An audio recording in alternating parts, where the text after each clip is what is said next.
Start 6 by 43,210 in the order of the keys. We have a computer. How are you? This is the digital asset trader. Today is Friday, and the cleaning crew is on their way to the house. My wife told me I needed to clean up, which I've never understood. I'll hire someone to clean up before they get here. I want to do the exact opposite of what I'm cleaning. There's clothes all over the floor, but I don't want to do anything because I'm ready to pay someone to clean my house. Let me take a step back. That's something I've never caught. One Renton mark was worth 1 trillion paper marks 100 years ago. This was the end of Germany's why more hyperinflation. Is Bitcoin the way to go? It's true that border security has run into Sadoshas. I think that last line is true for me. The goal is something I agree with. I agree that gold could be an answer. Today is a very important day to stress the following things. 71% of financial advisors have between 0% and 1% of gold in their portfolios right now. Why do you think that? What about those who help people with money? All of them are. They are literally rewarded for putting people in other jobs that are more related to Wall Street. Gold is almost a banned metal. There was never a time in history when the metal was so hard to find. Also, remember that gold made up 75% of the world's central bank's assets in 1980, but now it only makes up less than 20%. Just recently, these huge amounts of money have started to move towards gold. This is one of the best times to buy in gold to date. What did the person who invests in digital assets do this morning? It was 952,929,7006 that I called. Their name is Miles Franklin, and I called him. I even gave him the code for Dye Gold, which you should do too. If you want the best price, you need to call or email him. I called because today I'm going to buy some gold. That phone number, email address, and Dye Gold are all you need. The links at the top of the description are helpful. Okay, Ray Dalio was one of the guys at the San Francisco China Summit. You're not a bad person just because you were at the meeting. Okay, I don't think he's a bad person. Listen to what he says and tell me what you did. I think he is a very smart person. What stood out to you at that dinner? I think he is a bad person. I'll talk about dinner soon. I think all I want to do is stress that. As a marketing, I try to make sense of the world, and I've found that there are 5 main forces at work. They are all connected: the economic force of debt and money, the internal conflicts we see, especially populism on the left and right, the global tensions we see, especially between the US and China, and, of course, climate change and its costs. 5th on the list is technology. I believe it is important to understand that the dinner was mostly a get-together of old friends, at a time when the chances of war were decreasing. I was there in March of last year to stop World War I. And there was a real chance of a war happening right now. I think both sides were nervous, and there was a pause. I think that dinner was about long-term relationships. In my case, I started going there. 39 years ago, they didn't have any cash. I wasn't after the money.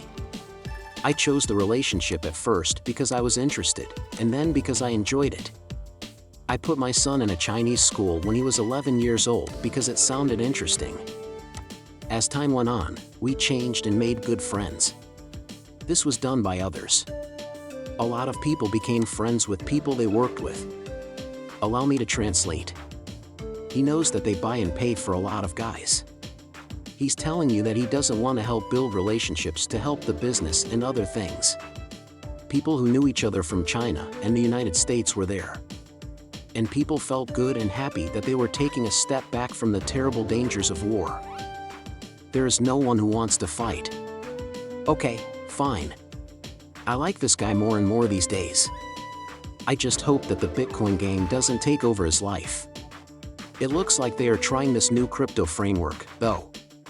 I need to know what will happen in the crypto world if you become president of the United States. What I think happens is that enforcement-based regulation stops. What does it mean? It means that the rules are clear ahead of time, instead of the SEC having to wait for an enforcement action to decide if a certain coin was a security or not, as Gary Gensler won't say today. For example, about a theory of what changes is that any unconstitutional regulation, not just when it comes to crypto, is part of a larger administrative state reform that comes from it. On the other hand, any rule that wasn't directly approved by Congress isn't valid. That seems to be the case for most of the laws that govern the Bitcoin business. And I put them into 3 groups based on the areas of change I listed. What does freedom to code mean? I believe that code is speech. While it is legal for the government to go after criminals, in the case of tornado currency, going after the real creators of the code is the wrong thing to do. You need to tell the difference between the code itself, which is protected, and people who use it to steal. There is no such thing going on right now. Freedom of speech is the first premise, and freedom of code comes next. The second concept is being able to pay for your own needs. I'm going to tell you the joke now. A lot is going on behind the scenes. You're right, the Bank Secrecy Act has made a lot of these rules, like Know Your Customer and ANL rules, more powerful. But self-hosted wallets should still be safe.